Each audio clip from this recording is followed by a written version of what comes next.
This is Ryan McGinley, and today I will be commenting on Friday the 13th, the final chapter. And I must say,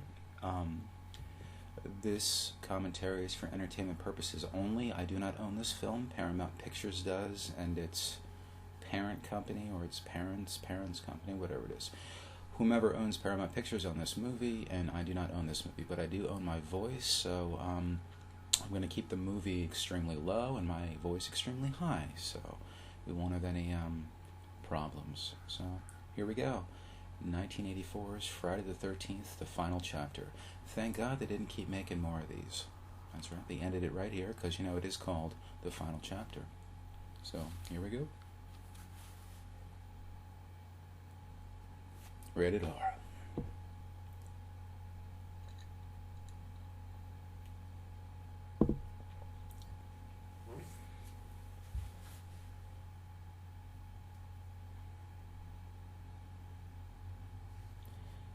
The old Paramount logo. Gulf and Western. Charlie Bluedorn's company.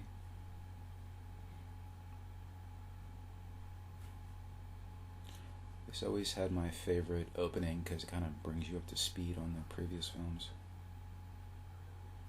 Nice little gap though here between 3 and 4.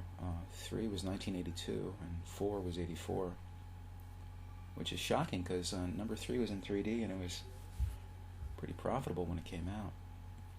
These movies aren't terribly expensive, which is, smart.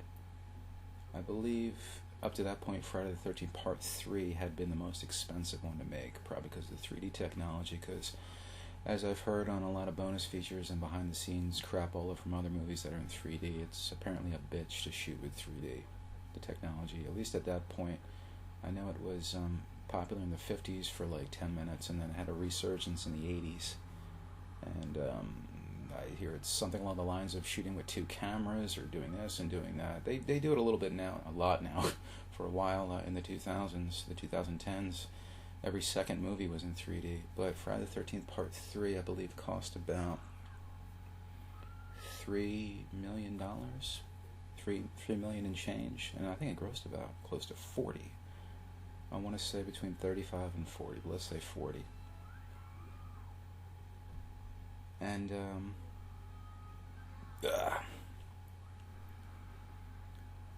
lots of stuff from 2 here. More stuff from 2 than from 3. I wonder why that is.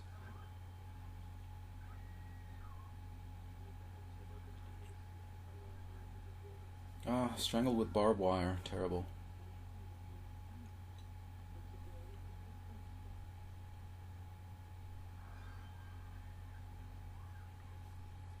Betsy Palmer's Mrs. Voorhees.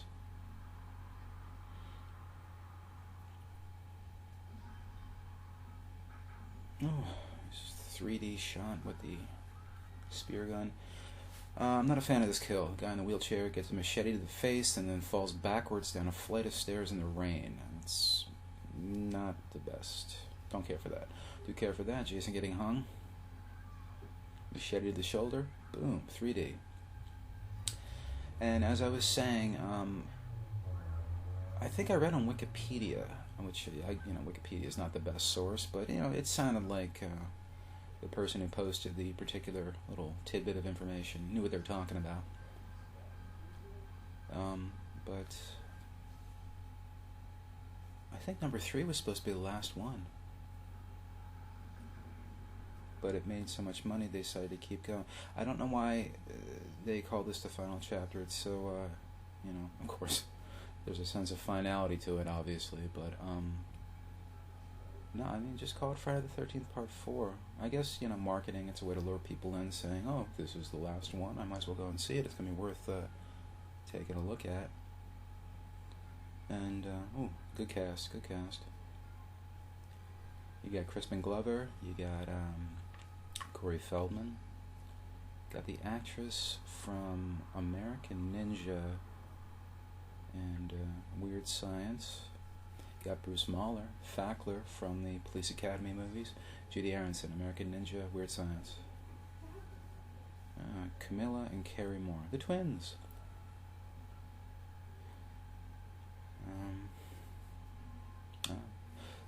Harry Manfredini did the music. I believe he did the previous three. This is a good score. It stands out. It's got a little influences, or it had been influenced. I don't want to go out on a ledge here, by Psycho. There is some stuff, especially towards the end when Trish and Jason are facing off. I hear a little Bernard Herrmann in Manfredini's work. This is also the return of Tom Savini, who did the effects and some of the stunts for the first movie. Early 80s were very good to Tom. He was working a lot with George Romero, and he was a busy man. Frank Mancuso Jr., I believe he went on to be the head of Paramount for a little bit in the late 80s, early 90s. Then went off on his own. A lot of these guys get booted out of the front office and become producers in their own right. I know Frank Mancuso Jr. did Species, Hoodlum, and Ronin with Robert De Niro. I think he had also something to do with Cool World, which we won't go there. More of a sense of continuity with this one than the previous ones.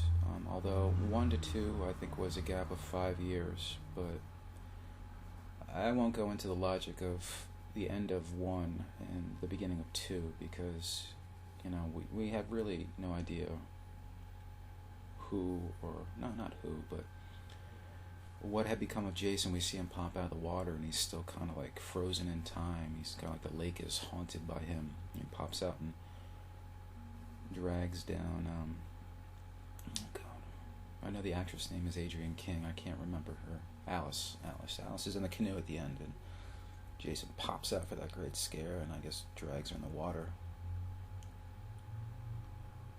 And then, boom, we have part 2, and he's a fully grown man. A man of the woods, living in the woods.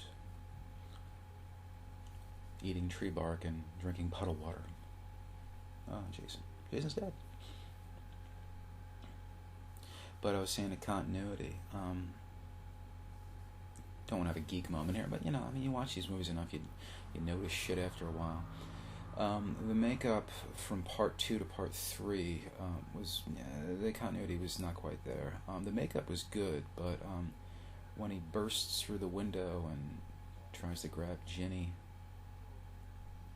he's got like long hair and stuff, but then when we see him in part 3 and he takes his mask off, or before he gets the hockey mask, there are glimpses of him, but he's completely bald and stuff, and that look kind of held over to this one. And I appreciate that kind of stuff. I appreciate continuity, because technically 2 to 3 and 3 to 4 is only the span of like a couple days. So his look wouldn't change dramatically that much, right?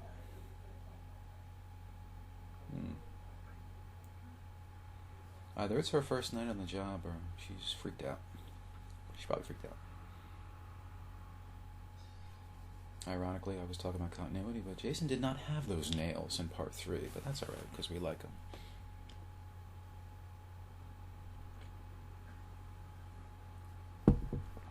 And that guy looks like he just walked off the set of a Scorsese film.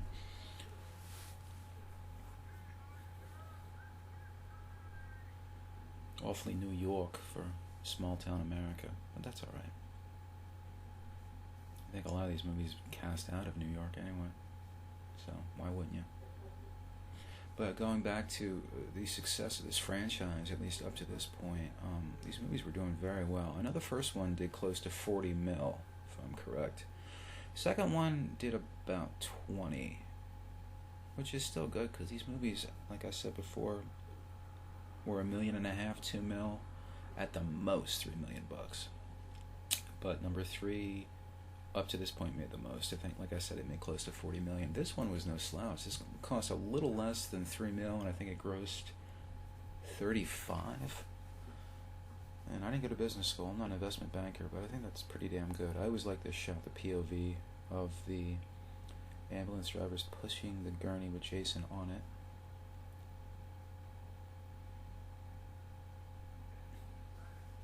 Yeah, sign of Fackler. Oh, Bruce Mahler. Also popped up on Seinfeld as the rabbi. He's good. The slob, but that's okay, that's the role.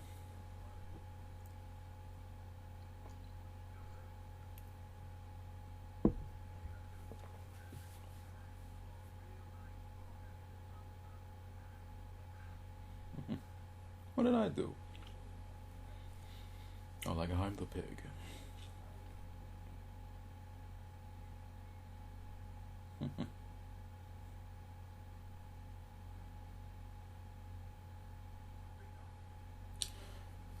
I'm worried about this hospital. If Fackler's the best looking guy that's available that she can go after.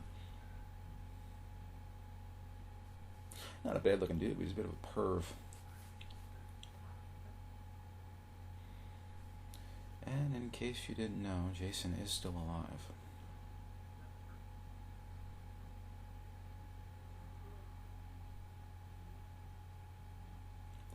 And we have a little bit of this. Every time I see this, I'm very confused by this aerobic thing. These ladies that are in bathing suits jumping around and on a white set. Lit well, though. So your eye goes straight to the TV. I don't know if they did that on purpose.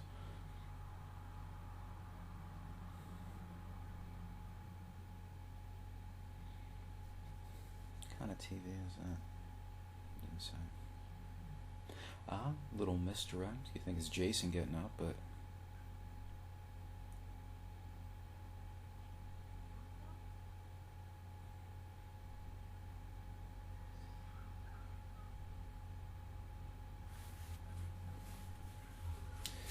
this movie was directed by Joseph Zito, who I'm not too familiar with his work before Friday, the final chapter.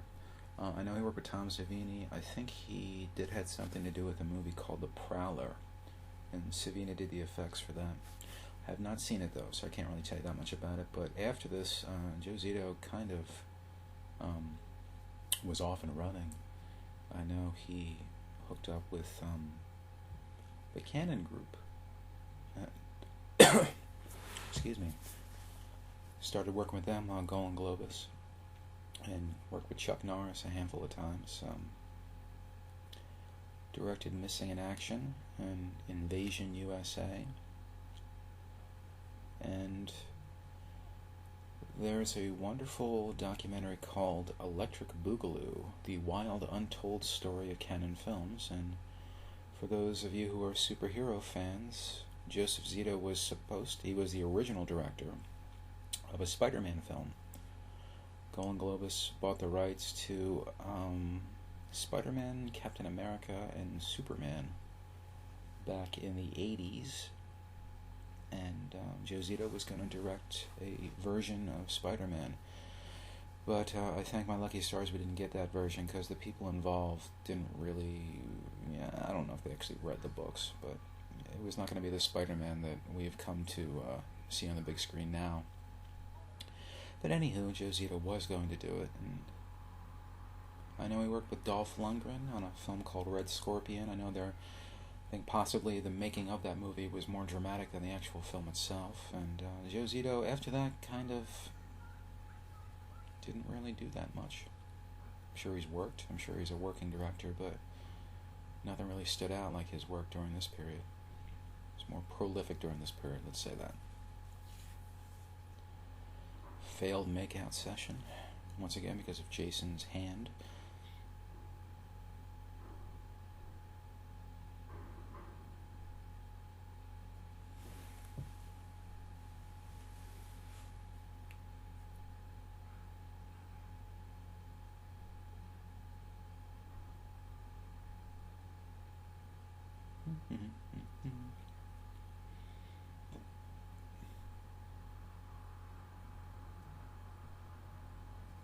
Good shot. Putting him in the cold box.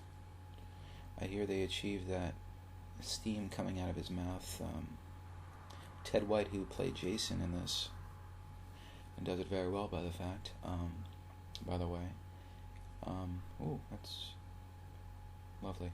I think he took a drag of a cigarette and just let out the smoke, because I think it was very low budget, so they couldn't afford to actually shoot in a real, I guess that's a coroner's office, or hospital basement, whatever it is. Whoops.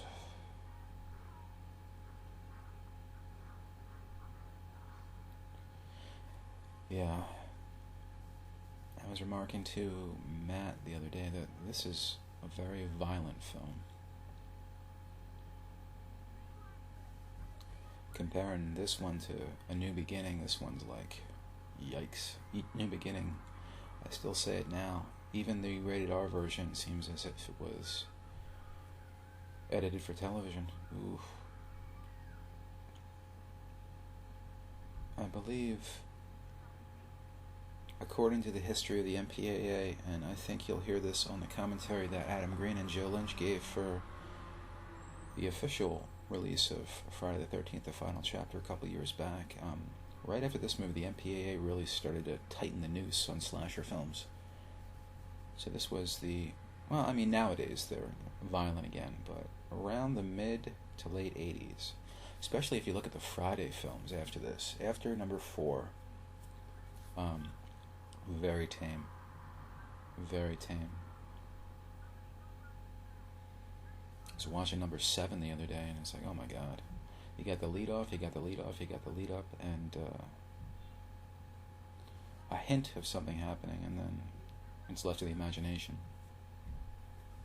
And I'm not a gross or weird guy. I don't want to see. I have a very low threshold for violence. But if you're gonna make a slasher film, or at least a Friday film, and you set up a kill with some kind of exotic tool, you might as well pay it off.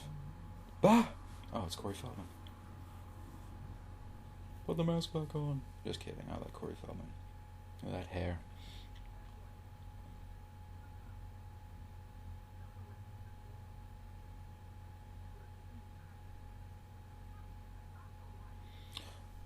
A psycho wandering in? No way.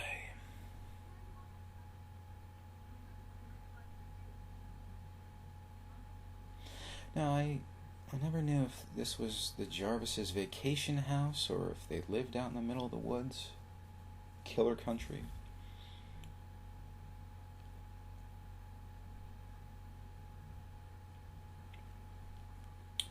Nice little mix of teens, or this actually, I don't even know if these are teenagers. A lot of these people look like they're in their early 20s. And that was a thing in the 80s, I noticed, with a lot of these Friday sequels, and even with the Nightmare movies, you got a lot of teenagers, or quote-unquote teenagers, and they all look like they're college age or right out of college.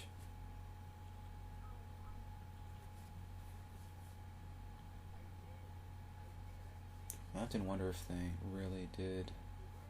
Well, not naturally. If someone's going to get naked and show their boobies or their behind, you can't have no 16 or 17-year-old doing it, because that'd be very wrong. Crispin Glover, a year before Back to the Future.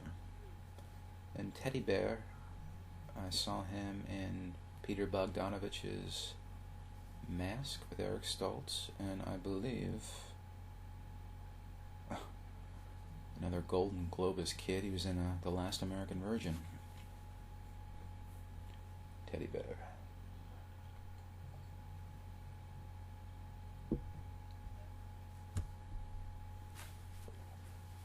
Dead fuck.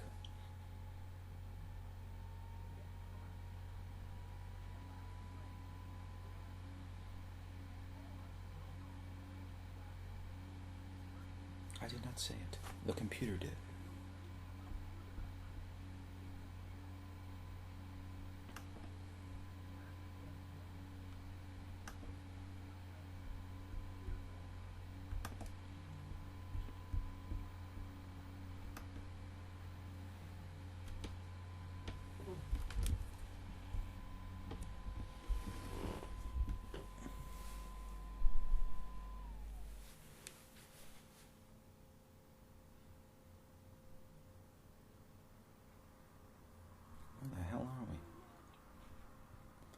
Well, we're somewhere between Crystal Lake and Haddonfield. Okay. We make a right, we go to Crystal Lake. We make a left, we go to Haddonfield. We go straight, go to Springwood. Or we could go back and live. One criticism I have of this movie, not one, you'll hear A couple of them, but, I'm a would-be director myself, and I'm not going to criticize low-budget filmmakers. It's just not right. You just don't do it.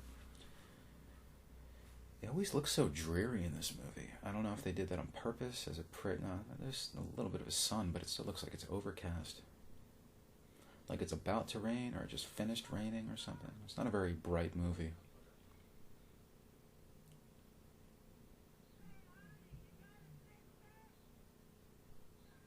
Yeah, that's not nice. Fuck you, teddy bear.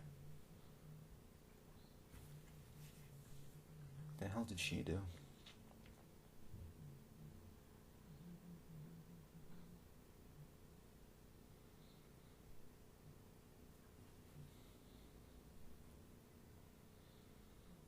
She does eat this banana while she's chewing oddly, but that's alright. It is a fruit. She's eating healthy.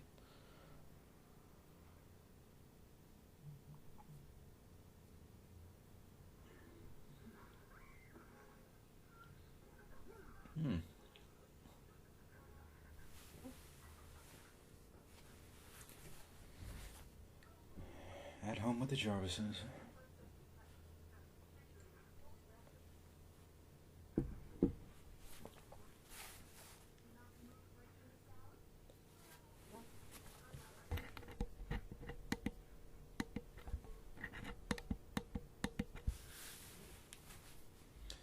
Oh no.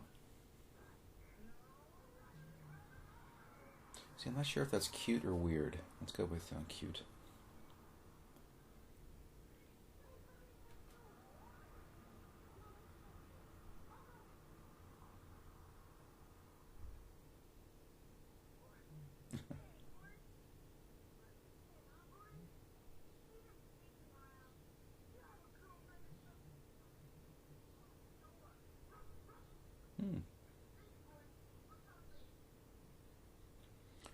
I'm a big fan of, especially if you're going to have chase scenes or people walking around the house or people walking outside the house or in the house or near the house or close to the house, whatever, sense of geography.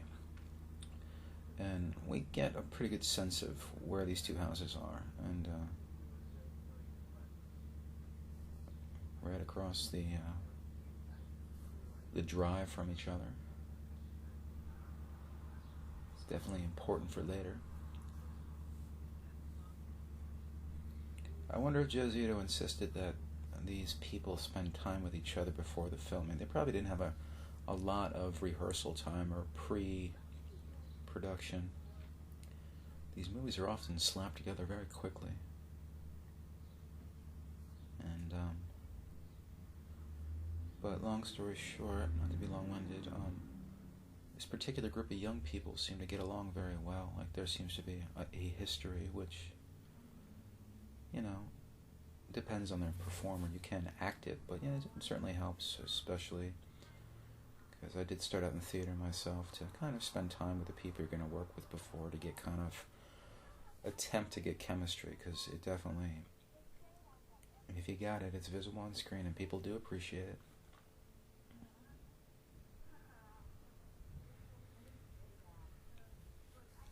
Not to be critical of the writing, this is a fairly useless conversation.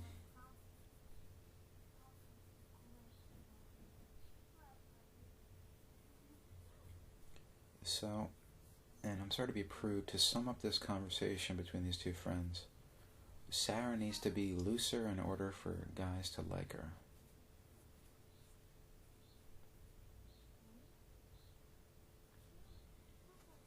Sarah's guarding her virginity like the Holy Grail, and there's nothing wrong with that, but I'm to say if Sarah had not given it up to the guy in the shower, she might have lived.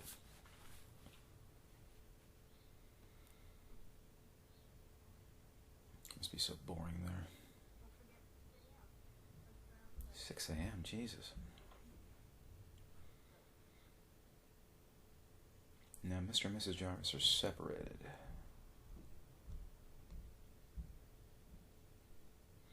Mr. Jarvis is probably carousing around town with some 22-year-old.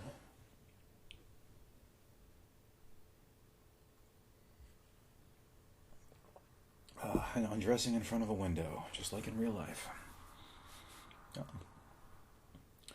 You see Crispin in the tree out there, a la Back to the Future.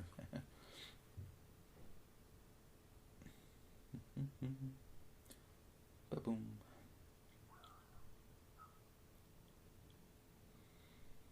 Oh, damn it. Party foul. This guy. The guy with the hat.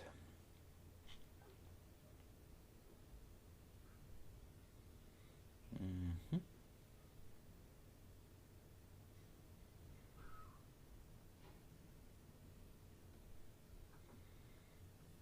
Boom. Skin and dip.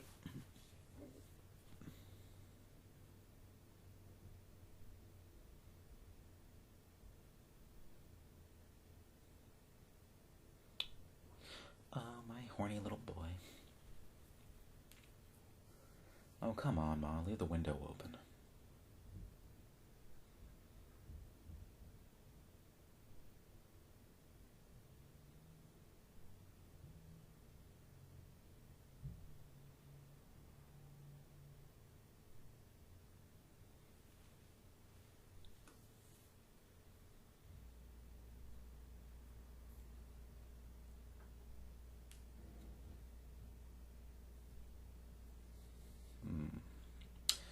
And then we have this. Butt shot. Butt shot, the movie.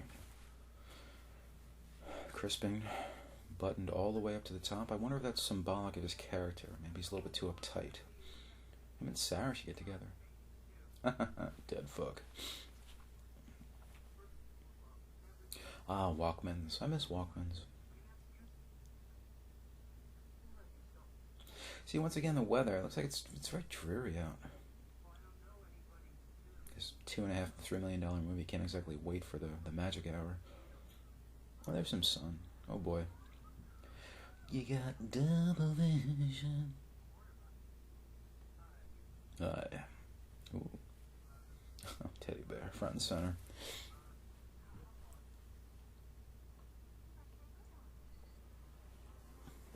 We can take it. It's not too far, right?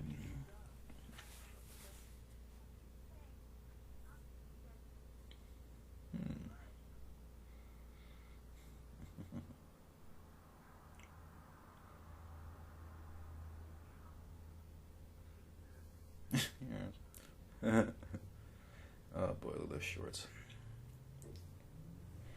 Meanwhile, see, look at this weather.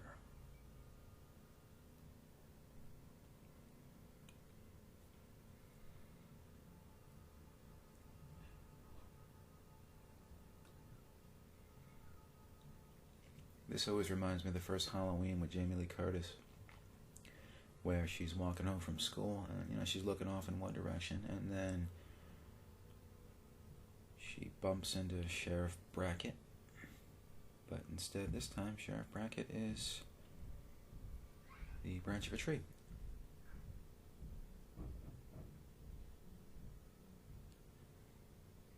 But that's okay. Effective. Woohoo. So I guess that's Crystal Lake.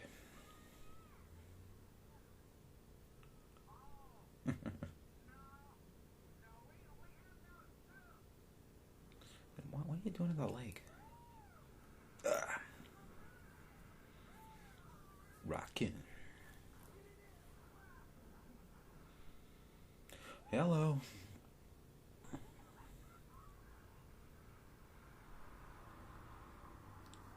Huh.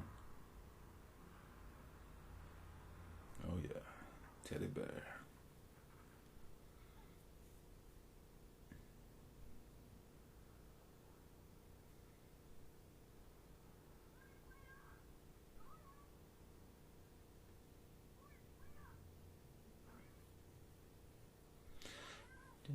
Oh boy, oh boy.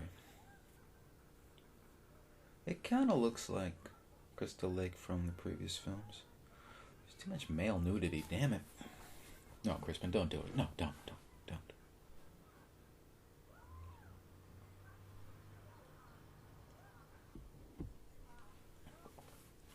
Gee whiz.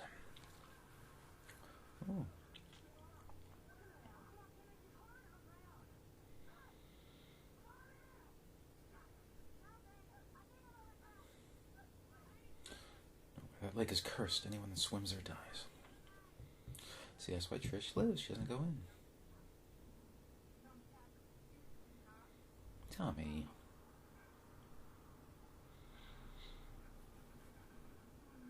What do you think, Gordon? Absolutely.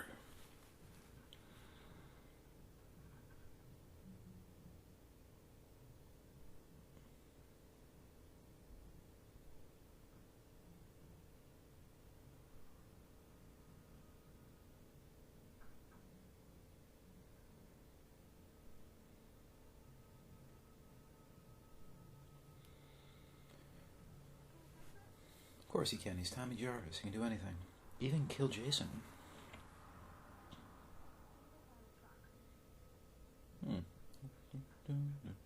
Wait a minute.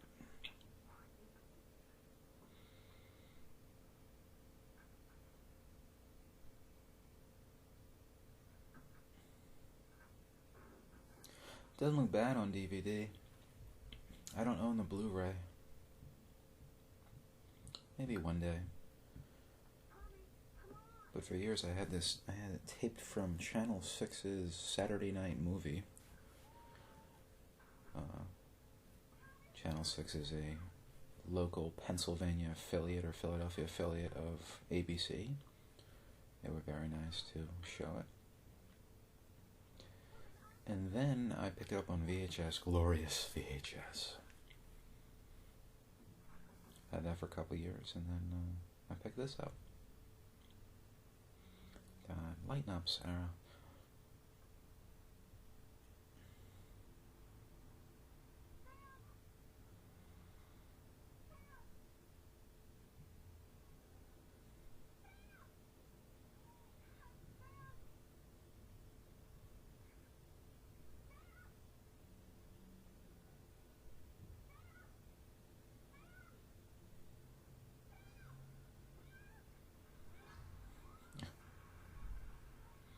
She's a good friend.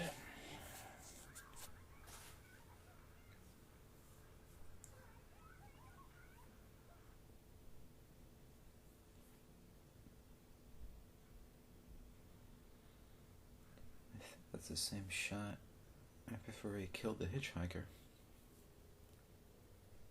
And waste not, want not.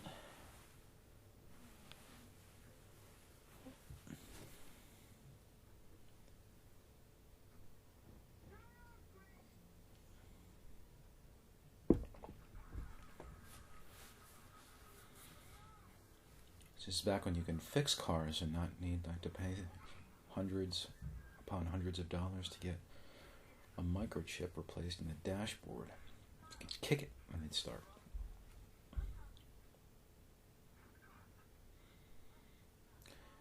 There you go. Rob the Jason Hunter, supposedly related to one of the victims from part 2. Now you know he's a hunter by his equipment. Very cool. Pulls a knife out. Very pimp. I'm gonna stab your engine. That'll fix it.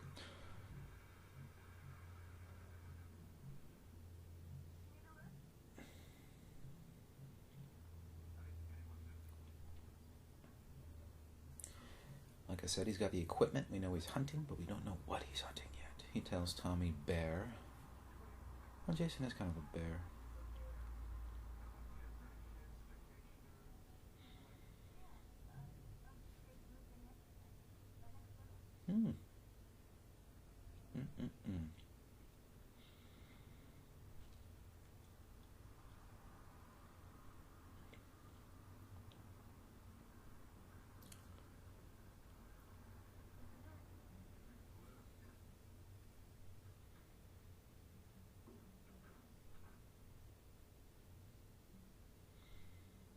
Gordon's always on the run for something.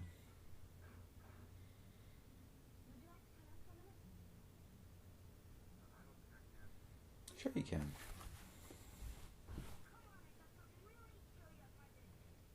Oh.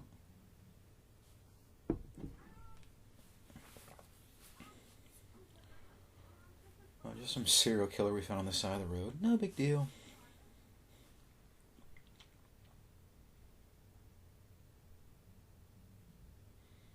Very cool room.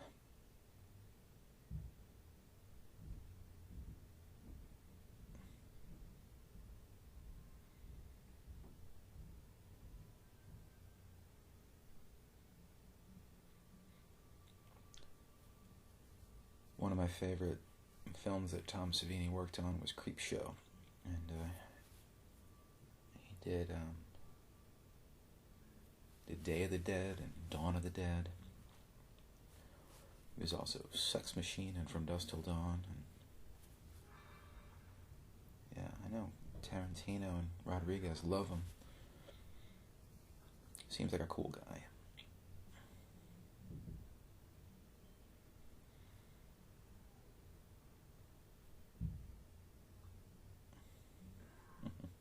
Yeah, the kid's pretty good.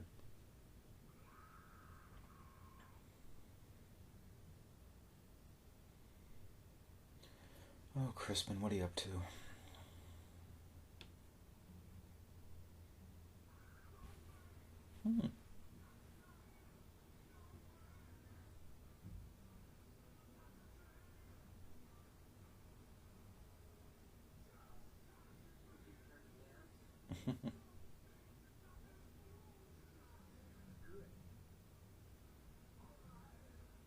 Okay.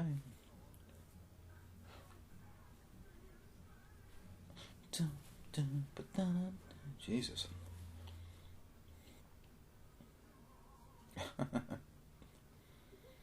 What did Cosby say? That's not dancing, we call that having a fit. No. I hope he doesn't dance like this at weddings. Joe Zito claimed when he talked to Crispin about this scene, Crispin claims this is how he was dancing in clubs in LA at the time. Must have been a sight. Ugh. It's exhausting, God. Good workout, though.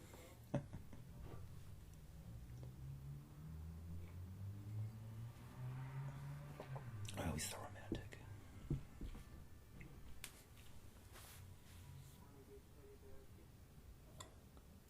It's the only arrow in his quiver.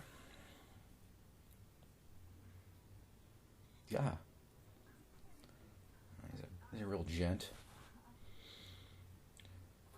Jimbo, I'll give you some advice, man. You gotta force yourself on women. That's what they love, man. Do what I do. Yeah, it's the stuffed animal's fault.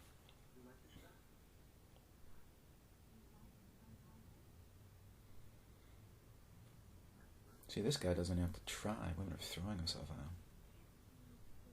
at him. It's like me. Yeah. Whoa, whoa, whoa, whoa. Oh, those shorts. Lots of shorts being worn by men in this movie, and damn it, I don't like it. Alright, okay. Crispin, try to dance like a normal person. This is hard. Cha-cha-cha. Alright, yeah, you got it. Yeah.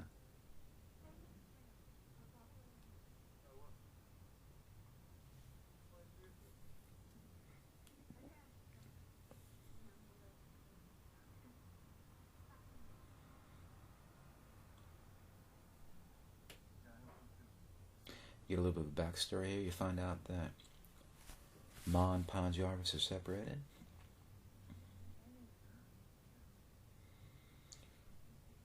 But I don't buy that they live out there. That's gotta be just their weekend or vacation house. There's really nothing to do. If you want to do anything, you gotta drive into town to do it.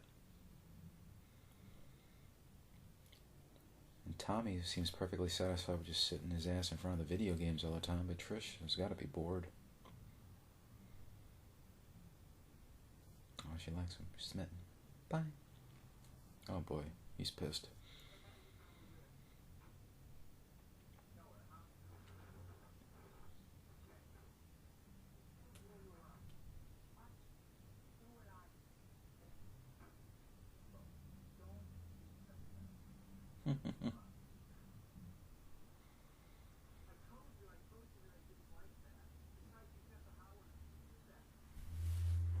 That's not nice.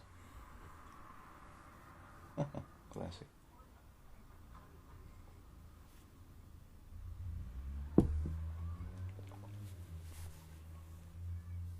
This is like one of my parties. Only 6 people show up.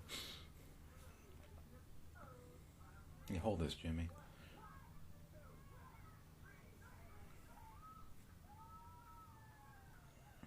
Oh boy. All right.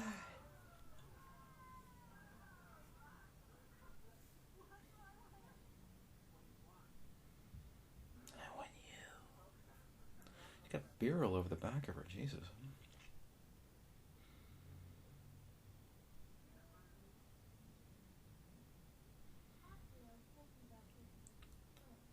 Everybody's covered in beer.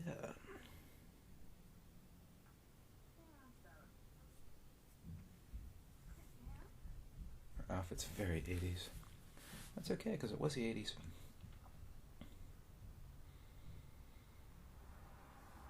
This house looks like a beach house my grandparents used to rent at the seashore. Everything's about 10 years too late.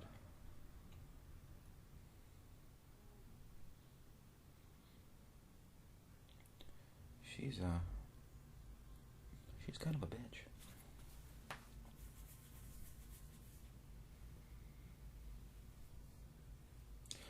Oh, what's the matter, teddy bear?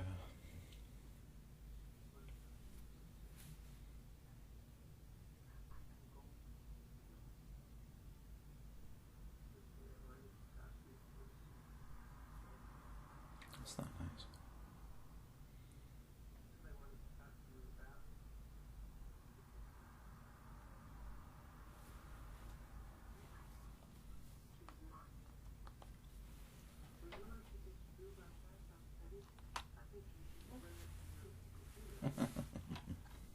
Not the best line reading, but funny.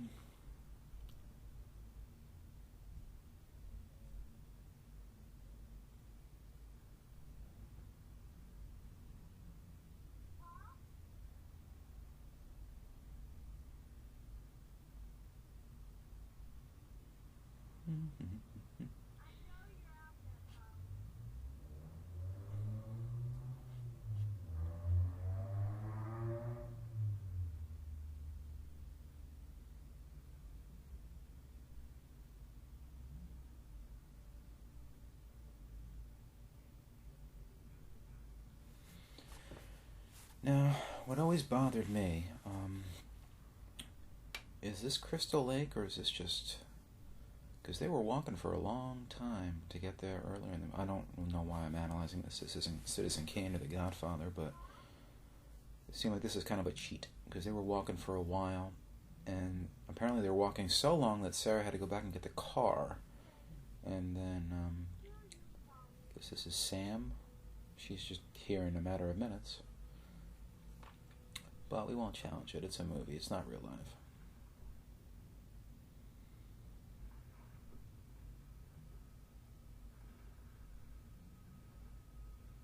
I hear it was really cold this night. It looks good. It's a little dark, though. There's another criticism that I have of this movie, though. Part 3 did something very well. They kind of set up Jason and where he got his weapons from and stuff like that. In this movie, he just kind of pops up out of nowhere. He's very kind of ghostly in that. And he's got some really weird-ass weapons he uses in this movie. I think he kills one of the twins with like a harpoon or something like that, and gets Paul in the nuts with a spear gun. At least when he kills him with a spear gun in the third movie, you knew where he got it from. Shelley's box of tricks. But I'm not complaining. I like this. It is suspenseful.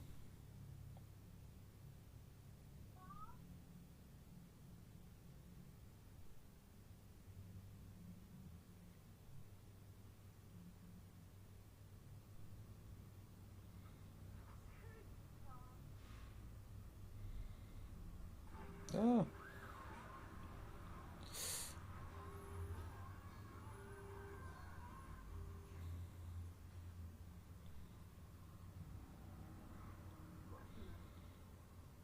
That place is so old looking. It does. It reminds me of my grandmother's house. Not just the beach house, my great-grandmother's house. Like walking into a time warp.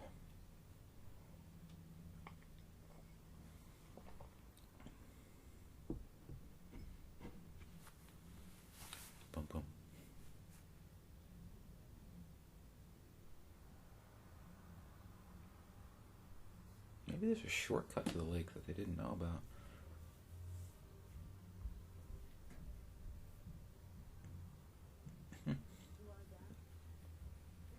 Cheese doodle sculpture. Very nice, Crispin. This party sucks.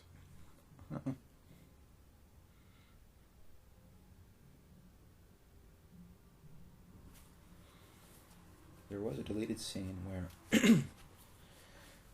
I guess on the Channel 6 version, or ABC version included it years ago, where Trish wanted to go to the party. She was going to go to the party, but the mom talked her out of it because they needed that part for the car. Apparently Rob stabbing the engine didn't fix it. They needed, like, something else. And it was an important scene. It kind of set up the fact that Trish was responsible. But, you know, Trish is a young person. She wants to have a good time. Wants to gargle Coors and sleep with Crispin Glover.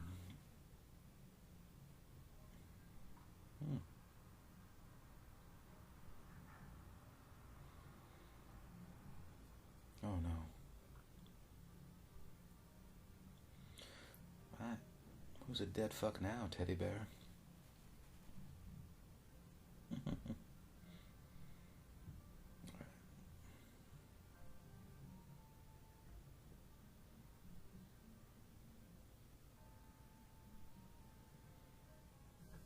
What's he, smoking weed? Oh, that's nice. Blow right in the face.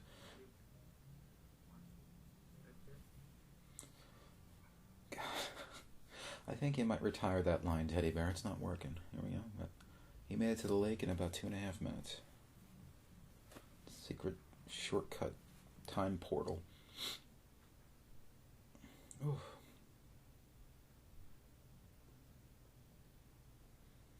He does that very dainty. I guess he's trying to sneak up on her. Yeah, he's trying to sneak up on her.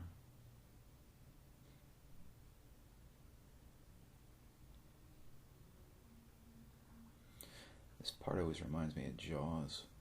Especially when he's making the swim to the dock thing. Whatever the hell it is. Pier. No, it's a dock. A pier is bigger.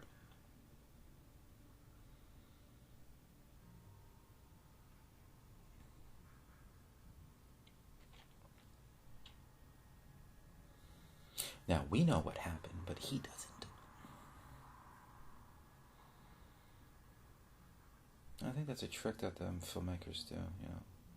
The anticipation of when the person you're watching finds out what already happened, I think, is often very satisfying. And, you know, he's going to get it, you just don't know how and when. Boom. Suspense. Now, this is I was talking about music before, very psycho-influenced. Will he or will he not make it? Now, even if he makes it to the dock, alright, he made it to the dock, so he's safe. But,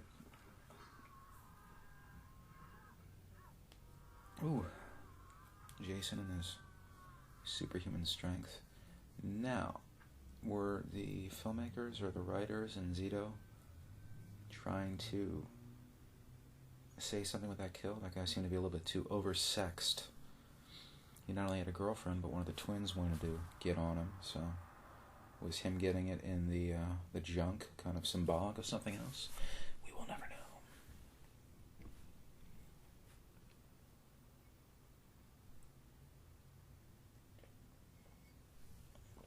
know. Unbeknownst to us, that's the machete that kills Jason. Now, if Rob had a pillowcase full of hand grenades, this movie would have ended very differently.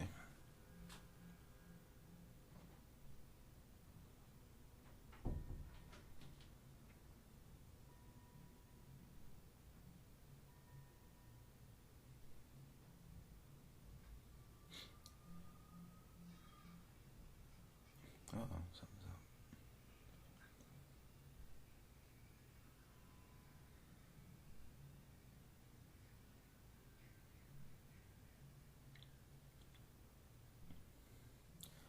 Now, I found this odd. Instead of stalking and killing Rob, he just destroys his gun and kind of takes a piss on his map or something.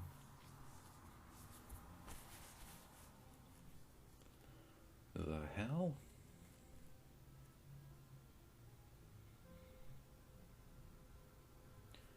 Meanwhile, at the Norman Bates house, kind of looks like it.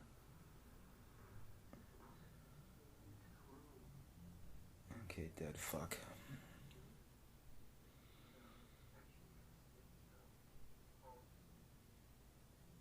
Ooh, no bra. Bad girl.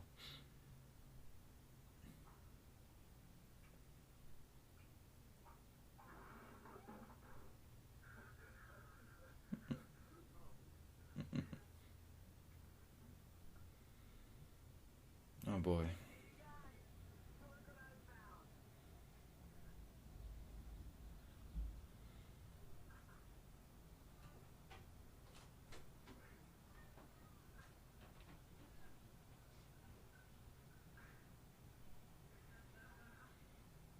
God, even my parties didn't get this bad. You know, you bottomed out when you're watching this crapola.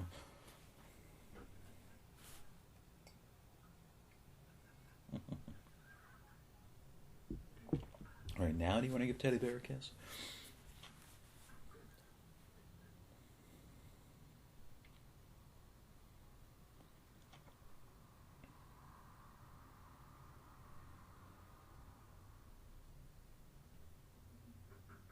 Yeah.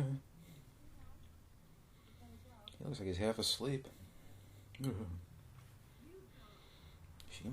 She might be the dead fuck.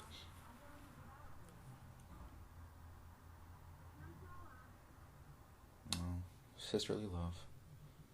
Oh, sweetie, don't leave now. It's piss and rain. Is the party that bad? Well, okay, I don't blame her for leaving. Oh, she rode her bike. Terrible. Yeah, this kill's interesting. In movies. The lightning and the thunder happen at the exact same time. That's what I like about Poltergeist. At least they kind of are going for real life there.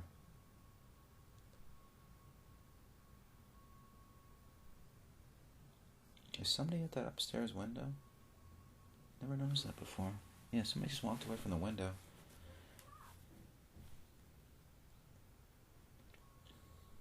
Nice. Little POV Jason shot.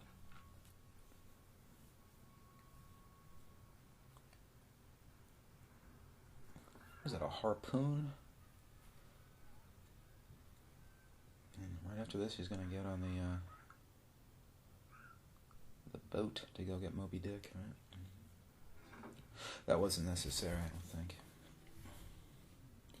It's violence. Well, these movies are violence for the sake of violence, but we already knew she got it. In fact, they cut that out of the channel, or the ABC version from years ago.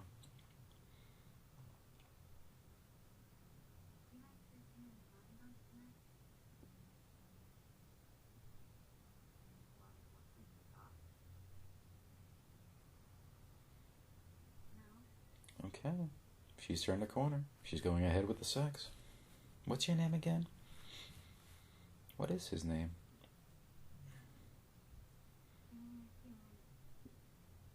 Does he have a name? A few minutes.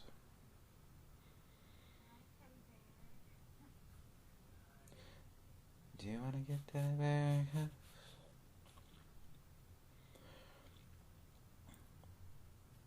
How about you back there? You want to give Teddy Bear a kiss?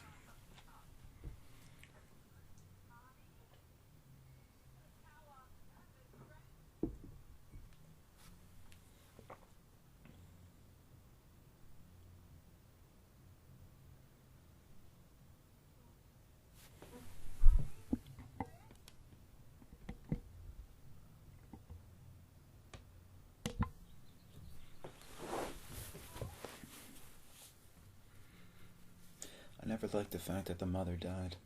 We don't see it, though. I don't even think they shot her death. And it's just, we don't even really spend a lot of time with this character. We know that she's not a divorcee. She's a separate, as George put it on Seinfeld. And we spent more time with her kids, and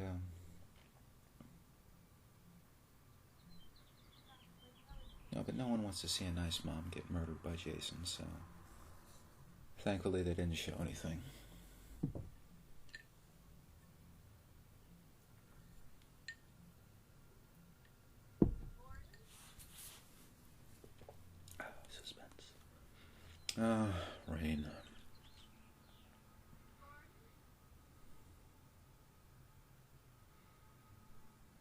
Where is Gordon right now?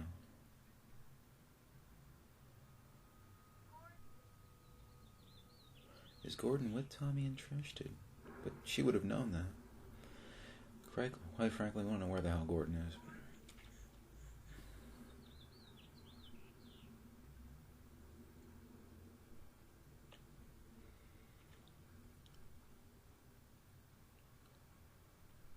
She sees something.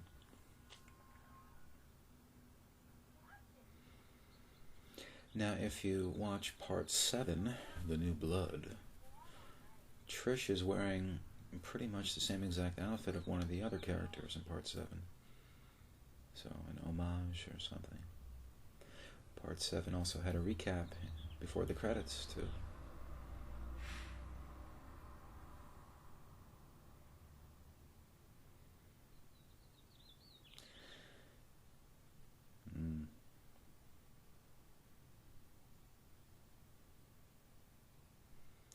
The sex better be good. There's lots of anticipation.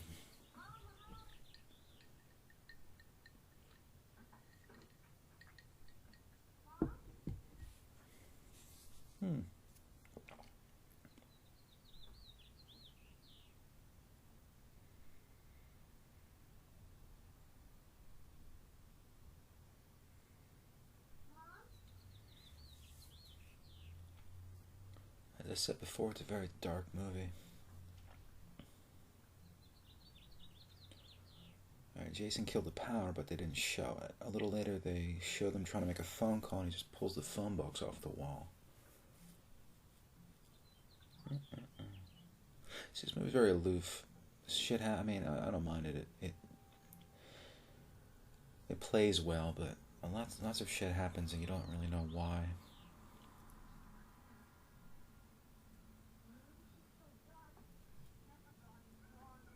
And I know they went back for reshoots in Part 7, and I think they used the same house. It does look familiar. The windows and stuff.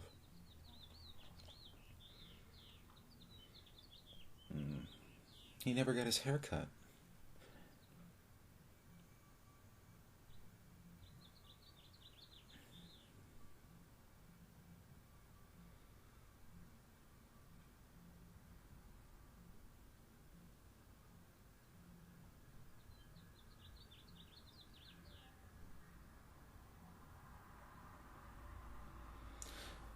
Gotta look at all the porno magazines.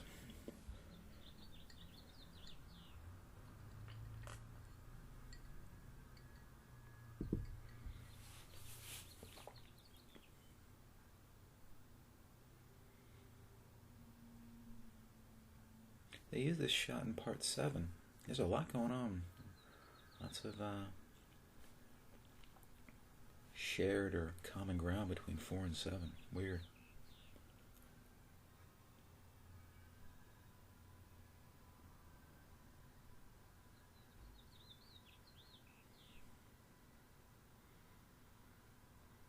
Yeah.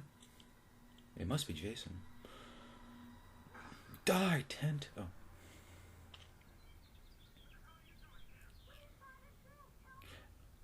I guess, did he think that Jason was chilling in the tent? That's why he kind of sliced it.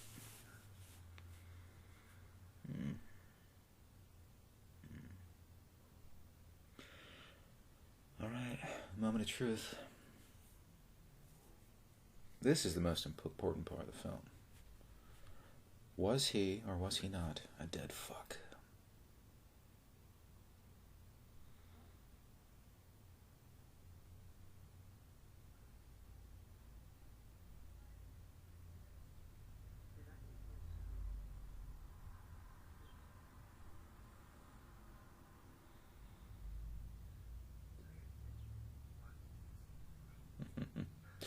Yes, you were.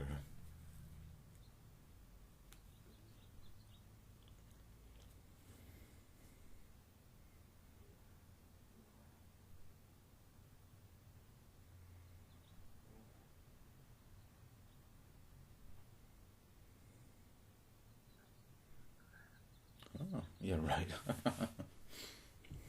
No, just kidding. I'm sure he was.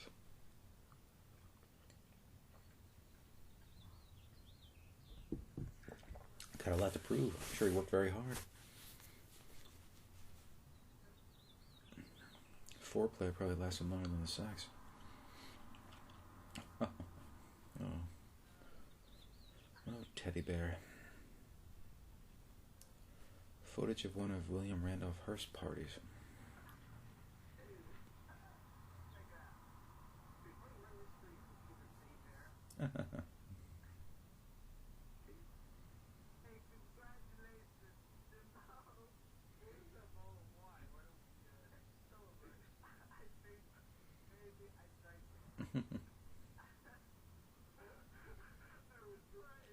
It was great.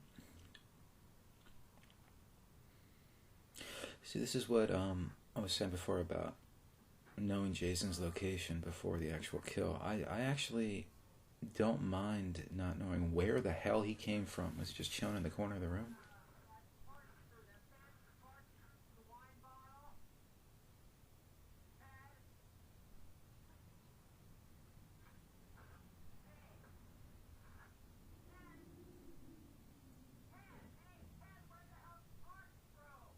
Ah, that's violent. Jesus. Ooh.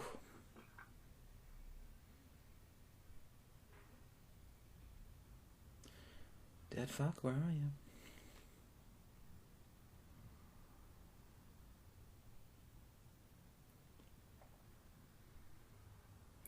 No, I'm tempted to say they shot the opposite while the other twin was still out there, because that would make the most sense. Because there was a person at that window before, and I'm guessing it was her because it's the same bedroom. Why? I do not know. I doubt they have 2 units. I love this because it makes no damn sense. Jason, get up there pretty quick.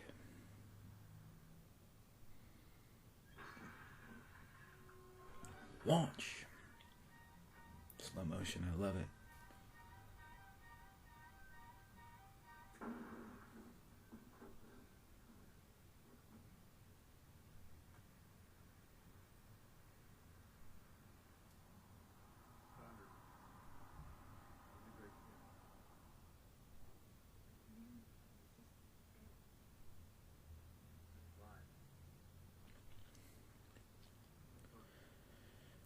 Get a little bit of exposition here, which is not quite effective, but because these clippings look very aged.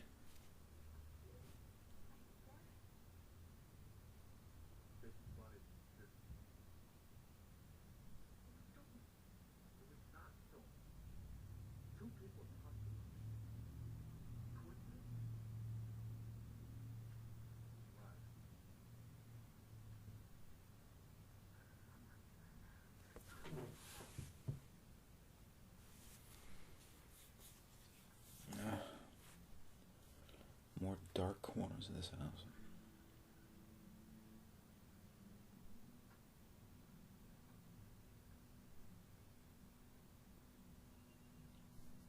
Oh, he's checking the fuse box. Okay. Well, the fuse box is still there.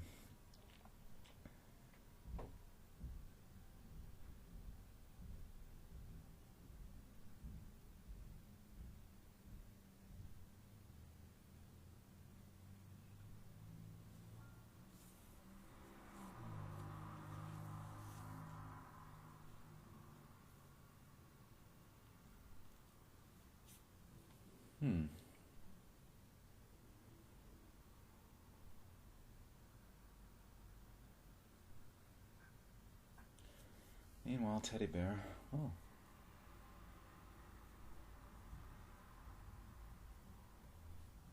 Hot, steamy sex going on in that shower. Oof.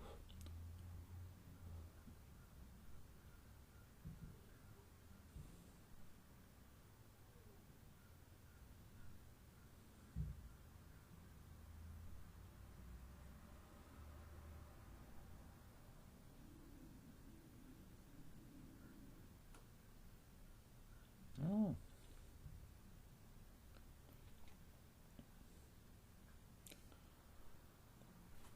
It's nice to see a woman's ass. We've seen entirely too many male asses in this movie.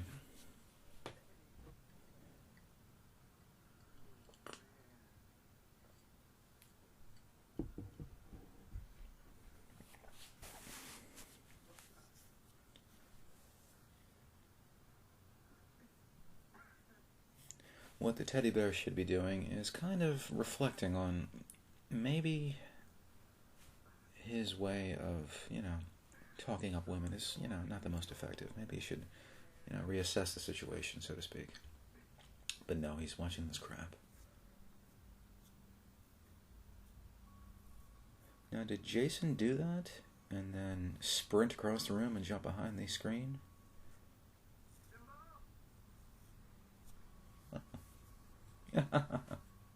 Whoa. Nice. There's a little Michael Myers action with the kitchen knife.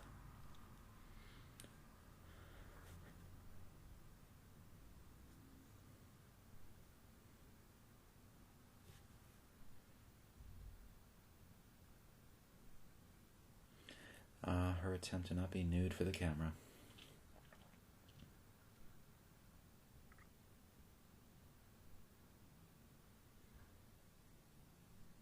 Or we go from body double to actress.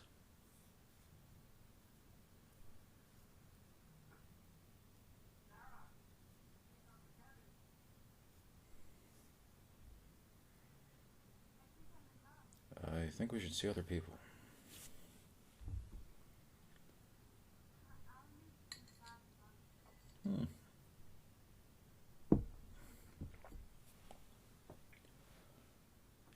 Tangerine.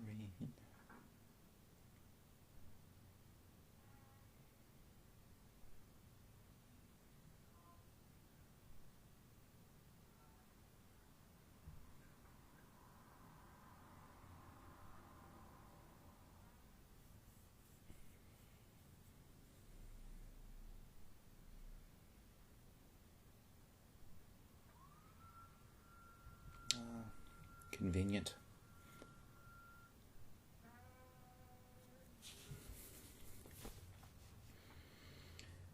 As a kid, I always liked 3 and 6.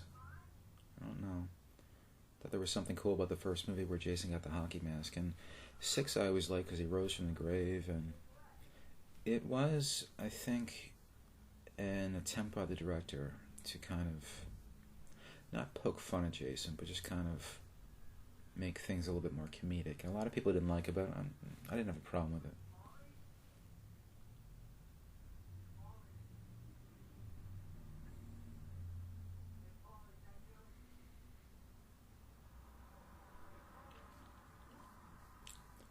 I believe this is one of Jason's first kills without actually using a tool. Just like crushes this guy's head. Ah.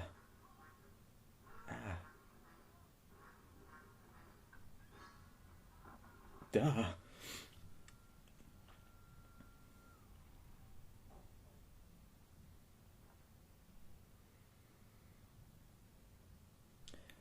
No, but if I were to rank my favorites now, this is definitely number 1 of the sequels. Even though I think I like this slightly more than the first one.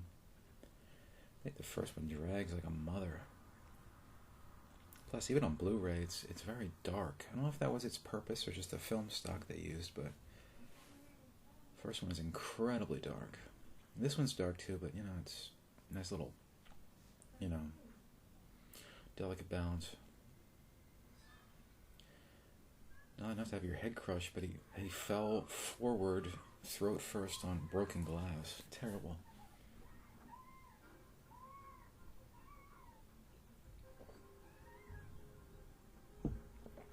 Now, I don't know quite what happens here, but it is kind of cool.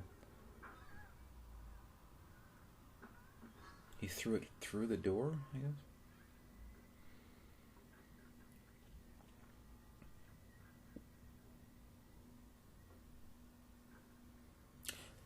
And I don't know if it's entirely accurate. The teenagers get killed in 2s, it seems. Like, there's one kill and then there's a kill very close after it. Let's spread it out that much.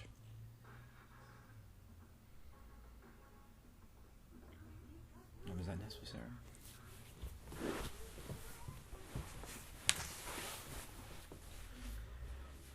Yeah, Mom's still jogging in the pissing rain. This movie's just about over. Ah, the phone box. You ain't calling nobody. This is before cell phones too, so if you didn't have your house line, you were effed.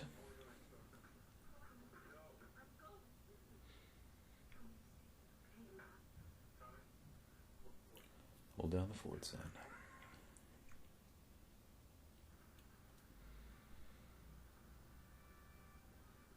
Dun, dun, dun, dun.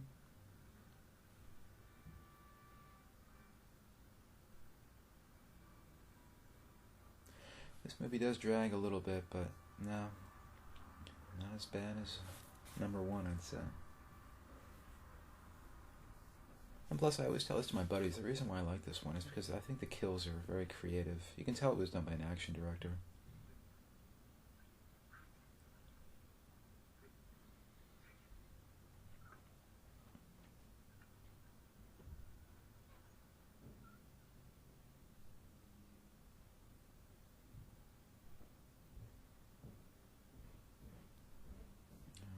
Entering Murder House.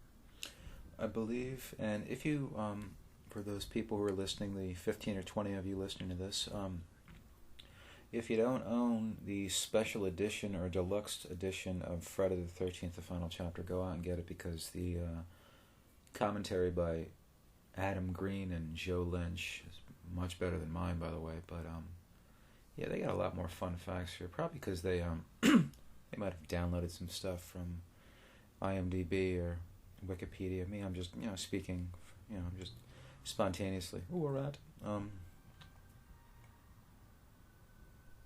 They said this was the last time that Jason was scary, and I'm tempted to agree. There's an aloofness about number 5, which was a new beginning, which with the fake Jason. Yeah, a definite aloofness.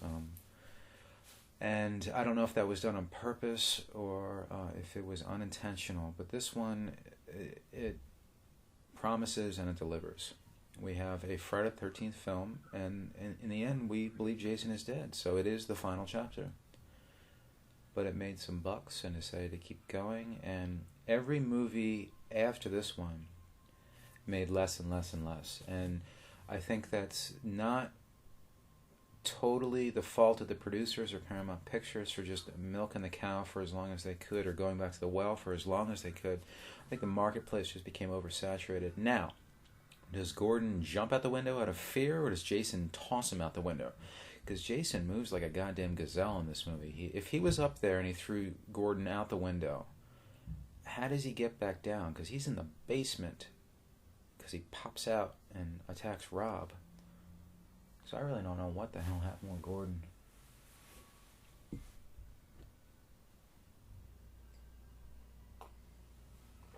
We see Gordon go through glass. We don't see him land. We don't see what happens 30 seconds before he goes through the glass. And it's one of this movie's sloppier moments.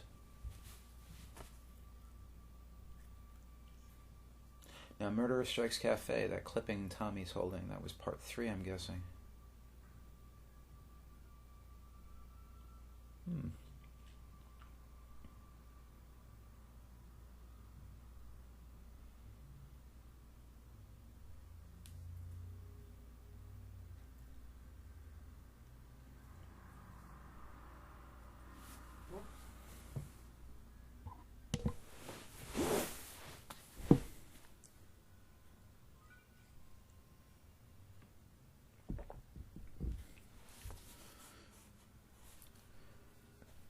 I want to sound gay because I'm straight as an arrow. The best looking guy of the group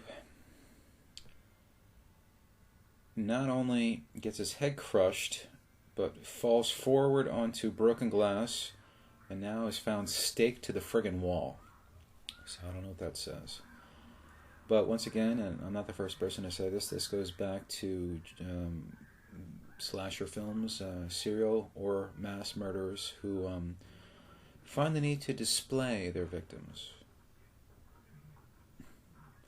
See, this basement's too dark. It really is too dark. I don't know where the hell he pops out of, but whoop. There he is. And Rob is a true hero. Let him hack at me with this wrench while you get away. Damn. Ted's really letting him have it. Yeah.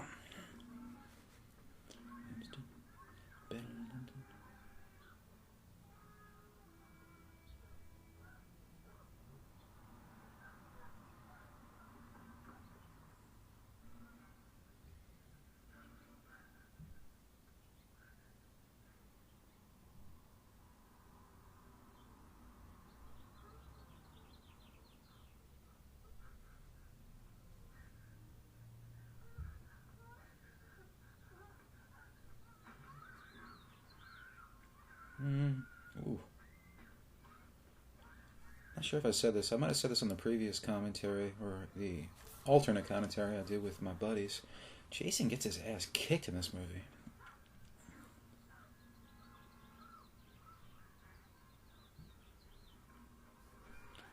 Oh, Crispin.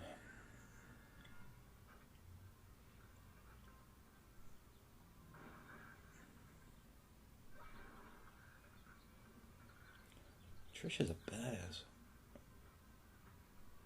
Sound effects are very effective in this movie. Sorry, I said effect twice. But the metallic noise that the machete just made, we know it's heavy and we know it's, it means business. From this point on, this movie does not stop, and I love it. I love, now we're coming up on, they're battening down the hatches because he will be coming soon. Now we know that Jason's pissed because he took time to display Crispin, and he comes right to this doorway shortly and just kind of like, get the fuck out of my way. Yeah, he didn't get his hair cut. Fuck this. Move, McFly.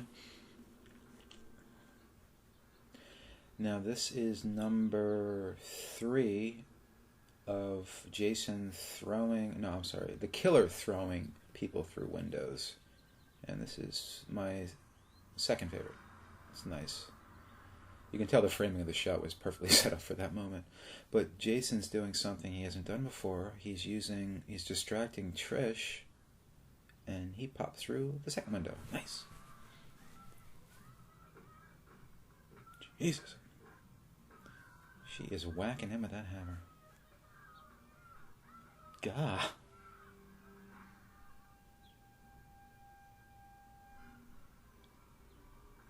Oh, bulldoze. I love it.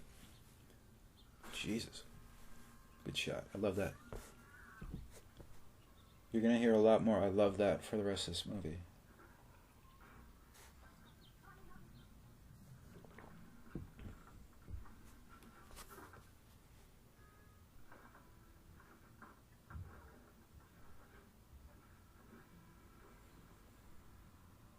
And Feldman's sweating.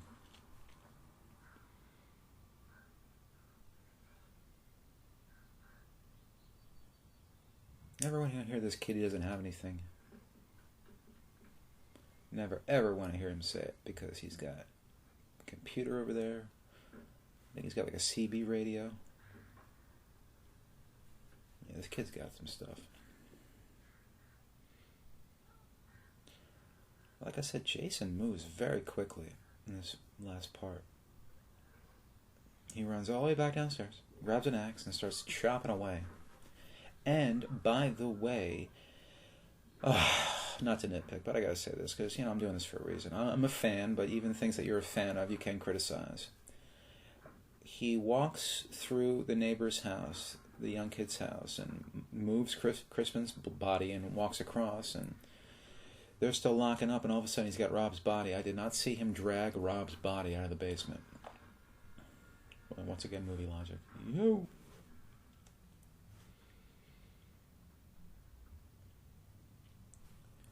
Those Commodore 64 monitors, they're deadly.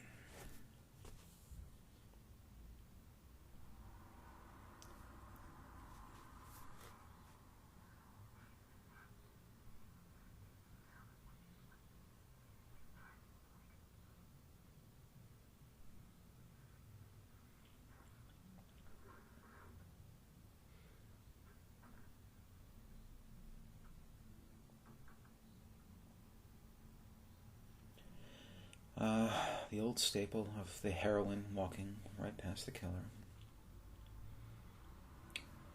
Once again, you know, something's going to happen. We just don't know when. You think that, oh,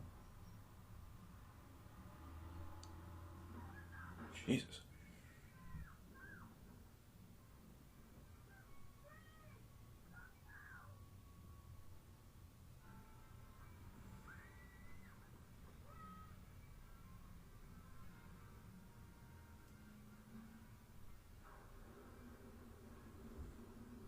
Jason running, nice. He ran in the previous two. This is nothing new. First one he started walking in was number 5, but that was fake Jason. And then Zombie Jason, or Frankenstein Jason, in part 6 kind of, you know, he speed walked. Then Kane Hodder's Jason in 7, 8, and 9. Wasn't quite a speed walk. He took his time, but it was calculated. It was great.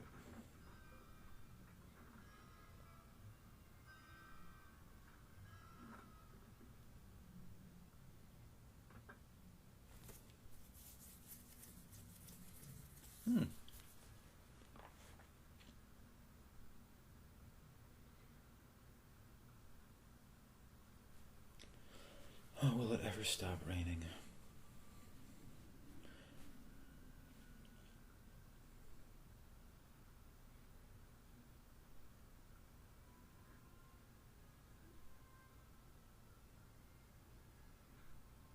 Oh, boy.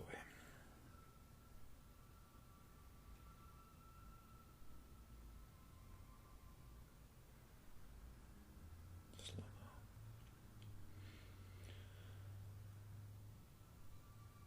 Yeah, you probably shouldn't be. Yeah. I tried doing that once. My mom yelled at me, cutting my own hair. But he's doing it for a reason. I was just doing it because it was weird.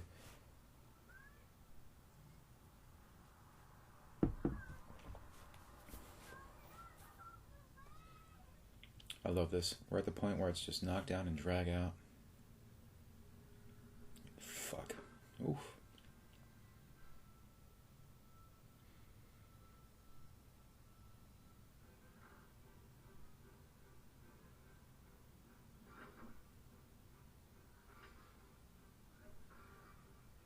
Duh.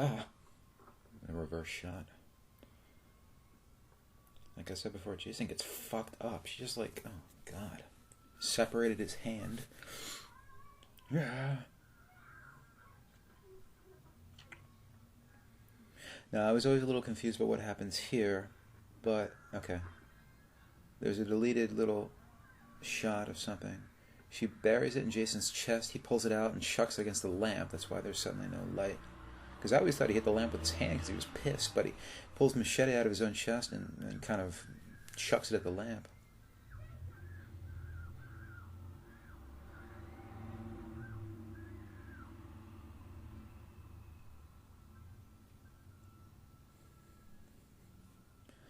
I said a little off the sides, and look what they did.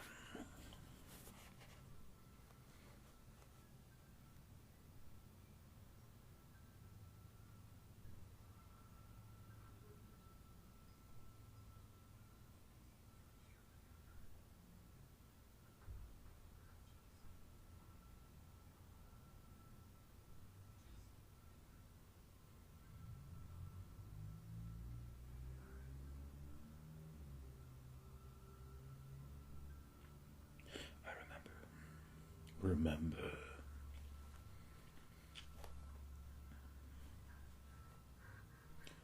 Ooh, sneak attack.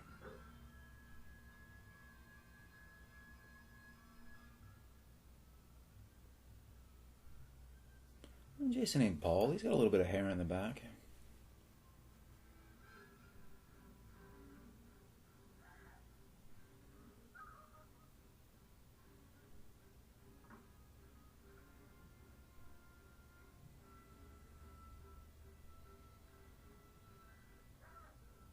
Now, this is by far the most violent thing in this movie, and it's fitting because it's right in the eye, and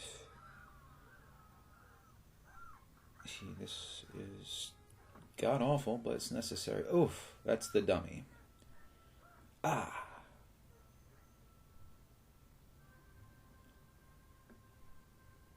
I heard a noise. I guess at some point the blade fell out of his head and then kind of is now lying next to his body. And there it is right now. It's a lot of blood.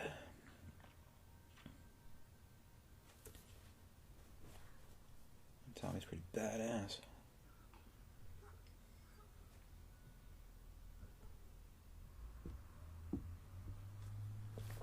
Oh, come on.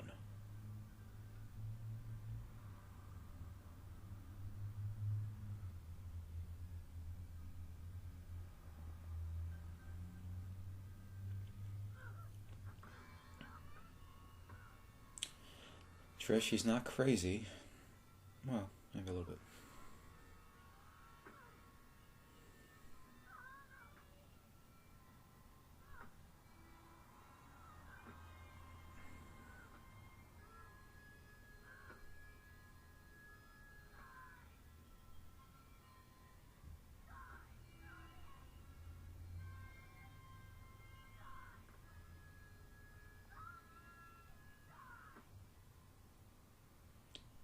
And oh.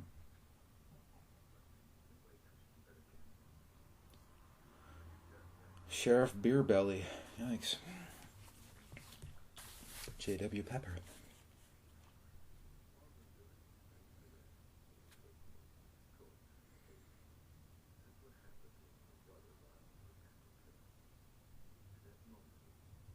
This quack giving his psychiatric opinion. I love it.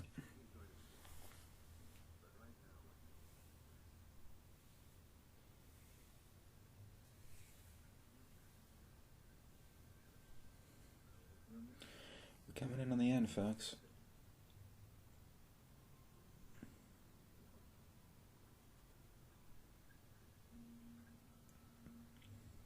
They knew what they were doing. They left themselves hanging. They said the final chapter, but there's not. We thought when Jason got an axe to the head in the third one that was done because he didn't move around at the end of 3. The last shot of him was him lying there in the barn with the axe in his head. Now Tommy is haunted by the events and whoop. Alright, there you have it. Well, thank you for listening to me for the second time, if you care to listen. I kind of sort of know what I'm talking about. Good cast. Yeah, Richard Brooker was Jason in the previous one. I think he did a pretty good job. They did a good job with, I keep saying continuity, but it carried over well. Theoretically speaking, it looks like it could have been the same guy, because, that's what I always liked. I wish they had given him better movies, but I always liked that, how Kane Hodder stayed with it for, 7, 8, Jason Goes to Hell, and then Jason X. But, no, he was, no, it's a good flip. It's not a bad movie. Like I said before, it's not Citizen Kane, it's not The Godfather, but it's good for what it is. And I definitely want to thank you for joining me, and I hope you enjoyed the show. And I'll do some more of these, and you can have a listen again. Anyway, have a good day and Godspeed.